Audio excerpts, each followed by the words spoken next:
Chris Guzman with your weekly Thursday night injection of boxing talk, updates and all-out arguments. This is your Bolo Punch Boxing Hour, brought to you by George Rogie Insurance. It is Thursday night, April the 10th, 2008. We are live from the Captain's Lounge, 6 and 51 in Hobart at the Golden Leaf, the finest cigar shop this side of anywhere. Mr. Garza Romero out on location. Emil Soropabitsky Kegabine here on my right. Mo, what is up with you? Not much, man. I didn't have time to get the videos up on YouTube last week. I've been working a lot. Your name today is Dead Weight. I didn't have time for that. I didn't bring my computer because I worked late today. I've been busy. But I did get my subscription to Boxing Digest. I got my first magazine today. It's actually a pretty good deal to get a subscription there. It's only $24 for 1 year and $36 for 2 years. Does it come in a plastic bag? No, it does not. Does it have your name on the front? It had a sticker with my name on top, but it was very easily to remove. There you go. Well, it's real waxy paper, so yeah, it's nice, it's glossy magazine. Nice to get autographs on. Yeah, well, some of you people are wondering, why the hell does he care if his name's on the front or not? Who cares if it came in a bag? Or brown plain paper, for that matter, like my Playboys do. But we're autograph whores here at Bolo Punch, so everything is all about what can you get Sharpie down. How? Yeah, and it's a beautiful magazine with, what do you call it? It has Sugar Shane and Zab Judah on the front this week. And on the back, of course, the big fight on next Saturday night. Bernard the Executioner Hopkins against the big man, Joe Calzaghe. Marvelous Steve Montavilla in the house tonight. He will be there for all the festivities. Timmy the Producer Patterson, what is up with you and how can our listeners get in touch tonight? Not a whole lot new, man. Put an offer on a house today, so hopefully we'll get an answer by next Thursday, so I can hopefully report that I have a house, or at least it's in the works for the paperwork left to sign. My name. You'll eventually be a homo. No. Yeah. But you can reach us tonight. Hotline 219-743-9743. Yahoo Instant Messenger is up and running. This keyword Bolo Punch Boxing Hour. And as always, you can send us an email at bolopunchboxinghour@yahoo.com. The IBF okays Vladimir Klitschko against Tony Thompson. Who? Who's Tony Thompson? All of a sudden, Vladimir Klitschko cares how long someone waits for a fight. Well, Tony Thompson's been their #1 contender for a little while, and he's been waiting for a year. He's ranked top 10 by Ring Magazine as well. And he hasn't lost in 8 years, but my question is, since when does Vladimir Klitschko care how long someone waits? Have we forgotten the name Sam Peter? I don't think he really minds how long he waits. He just doesn't want to have to give up his belt. His big thing was he's been waiting a year, and he is the mandatory challenger, and he hasn't lost in 8 years. He's trying to promote a fight. Klitschko, when he retires, has a long, prosperous career as a promoter because he's making what's going to amount to be a nothing fight sound like a big deal. Yeah, another Ray Austin fight here. Yeah, and then after that, he's got his mandatory against Alexander Povetkin. That's the dangerous fight. That's the fight that he wants. That's why he wants this easy one. That's why he wants Tony Thompson now, because he fights Povetkin. He's going to know he was in a fight. He might win, but he'll know he was in a fight. It's hard to say Tony Thompson's an easy fight, though. I mean, he has a perfect record thus far. For Klitschko, it's easy. Yeah. I don't know if it'll just be a 1-2 night all night, but he does have a nice 1-2, and it might work out that way. The problem is no one knew who Layman Brewster was before he knocked out Vlad, so you never want to be too loose with the words like it is a nothing fight, this will be an easy fight, but I don't know where Tony Thompson's from. Does it have that down there, or I don't have that in front of me now. It'd be nice to know where he's from, because Tony Thompson's not undefeated, by the way. He's 31-1, 19 knockouts. Oh, okay. I thought he was undefeated, but close. Very close, one blemish there. But still, it's still pretty dangerous. I wouldn't say very dangerous, but it's still pretty dangerous with a guy with that kind of record. He's a big guy. He's strong. As Bernie said at the last fights we were at, they're both putting gloves on, so he didn't come here to lose. Yeah, very true, very true. This weekend we've got piles of fights. This is a great boxing weekend. Antonio Tarver, Clinton Woods, Bad Chad Dawson, or Awesome Dawson, depending on who you listen to, and Glenn Cock Johnson, all fighting on Saturday night. They'll be fighting against each other in a 4-man light heavyweight battle royal. That's what I was just going to say. Big weekend for light heavies. Yeah, absolutely. The 4 best in the world are being, if you don't count Roy, if you choose to not count Roy in that mix. Some people will say, well, It's 3 of the 4 best light heavies. And Calzaghe stepping up here in weight class. How do you think he's going to do here stepping up? Calzaghe going against Bernard Hopkins, Yeah, who has gone up even higher than that in his career. He's going to know he was in a fight. I'm tired of these little mandatories that the champion comes out and looks stellar and then goes back to his dressing room like, okay, pay me. I want these fighters to know they were in a fight, and Calzaghe will know because he's in there with one of the best ever in Bernard Hopkins. Yeah. Also this weekend we've got Miguel Cotto against Alfonso Gomez, and we've got Antonio Margarito on the undercard fighting against Kermit Cintron, number 2. And this is the night of the welterweight. Yeah. That welterweight battle. So what do you want to watch? You want to watch HBO or you want to watch Showtime? Because you get to flip back and forth. I'll be watching both of them. They're TiVo. Unless my cable's working. Assuming your cable's up again, jeez. But I'm happy it's up this weekend because last week was no HBO fights, no Showtime fights. This week we're going to have both. So you didn't get to watch Wednesday night fights last night either? No, I did not. I had no cable last night. I was very disappointed. Wednesday night fights make the return, and I don't get to see it. Yeah, I got to skim through it. There was some pretty good stuff. We'll get to that a little bit later on. Jeff Fennick, Hall of Famer. Azuma Nelson, Hall of Famer. Both of them are rather famous for fighting each other twice, and they just mangled each other. Azuma Nelson also had a great fight with Pernell Whitaker as well. He had a good fight with Pernell Whitaker. He had great fights with Paulie Ayala.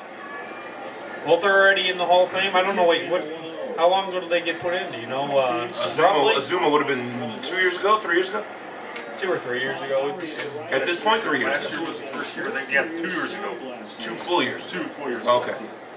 Two inductions ago. Timmy's favorite Azuma Nelson story involves what I was talking about at the top of the show, us being autograph whores. And go to Timmy. Yeah, Chris decided right in the middle of the parade to. Azuma just got in town. He ain't been in town, and we saw him at the Holiday Inn where they're staying at, and he wanted to come sign, but his handler wouldn't let him come and sign. They sat and argued about it. There was only 20 people there to get autographs. He could have signed them and been done, but they argued about it for 20 minutes, and then he left. So that sucks. So the first time we really got a chance to get anything was in the middle of the parade. The parade stopped for a half a second, and here comes Chris with a Sharpie and a magazine. Thank you very much. Walked right up to him in the convertible. Snuck it out, and he motioned. Oh, yeah. It's not like he was about to say no. He motioned like, yeah, bring it to him. And needless to say, the security guards were not too thrilled with that, but it happened. They stopped right after you. Saki Obika. I'm sorry. Jeff Fennick is going to be fighting Azuma Nelson. Yeah, that's pretty noteworthy. And they're both Hall of Famers. They're both old. Neither of them need to be putting gloves on anymore, except for photos. And you actually talked to one of Fennick's handlers at the last fights, and what did he say? Well, we were in downtown Chicago at the Aragon Brawl Room for the evening for Dominic Masoli's 8-count promotions, and Jeff Fennick's personal assistant, his name. It's not important what his name is. James Smith. It's not one of those names you're going to remember, except I call him Bone Crusher because he's got the same name as Bone Crusher Smith, former heavyweight champion. It's obviously you're going to remember the name. I kid him because it's such a it's like John Smith. Yeah, he could hide in a crowd. You're never going to find him. He is the personal assistant for Jeff Fennick, and I asked him, "Is your boss going to be fighting again?" He goes, "God, I hope not." He goes, "Man, he's an old man. He's a great trainer. He needs to focus on training."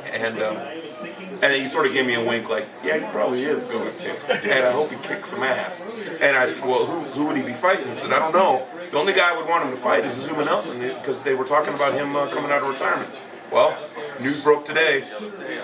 Hall of Famer Jeff Fennick is scheduled to meet former WBC 130-pound champion Azuma Nelson in Bangkok, Thailand on June the 24th. Fennick lost to Azuma Nelson in March '92. Now, why did they choose Thailand? Neither of them are Thai. One's Nigerian, one's Australian. There's a lot of ground in between those two. Thailand has a lot of strong boxing, support though right now. Very much so. So that's probably why they chose that. They figured they could sell some good tickets out there, come bring in a couple of Hall of Famers out there. Yep. Tomorrow night in Sydney, Australia, Saki Obika is going to be fighting again. He's going to be fighting Gustavo Capuzzi 18, 11, and 3 is the best they could do. I believe this is the first time Bika's fought since he's won the Contender. This will be Bika's first fight after winning the Contender. Yes. So, by stopping Jaden Codrington in 8 rounds. So, and that was almost fight of the year. That was top 5, definitely. It had a lot of significant and great back and forth fight. Actually, Bika has knockdowns in both directions. Yeah, Bika has some holes in his defense, which allows him to have great fights, basically. And he's always been a hard hitter. No, it's incredibly hard hitter. That's one of the best things about him. I love watching Sakio Bika. He actually had a pretty good fight against Calzaghe when he fought him as well. Oh yeah. That's why when he came into that, you and I were like, why is this guy on the Contender? He's already fought the best. I don't understand why. Been in there with Calzaghe, he doesn't need to be on Contender. And then he goes and wins Contender. So you're sort of like, man, I sort of wanted Codrington to win. Yeah. Just to say, okay, I beat like a real... Oh, but Codrington had fought Alan Green too, so he fought one of the best as well. So, but he was not... Alan Green still a step below. Alan Green can't even fight anymore. He keeps calling off his fights. He doesn't even show up for fights anymore. Well, he had serious surgery, and it takes a while. We still don't know why he pulled out of this last one with Antoine Eccles, but people in this area are pretty glad that he did, because we got to see Michael Walker, Midnight Stalker, jump in for him and fight Antoine Eccles, former champion of the world, to a draw. To a very hard-fought draw. Yeah, very. Actually, I thought that he won that fight, but it's a little... Looking from my eyes, are a little tainted at that point. We reported last week that Darius Mikuszewski and Sven Otke were going to be putting on the gloves for charity. I mean, the gate was going to go to charity. They were still going to get purses, but that fight's already been called off.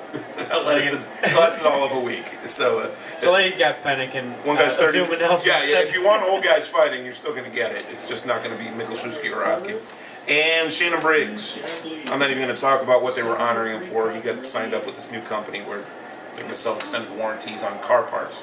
Whatever. That's great. I remember when Leon Spinks used to do commercials for All Pro body wrecking. Yeah, I believe there's a Larry Holmes auto body bench at one of the golf courses.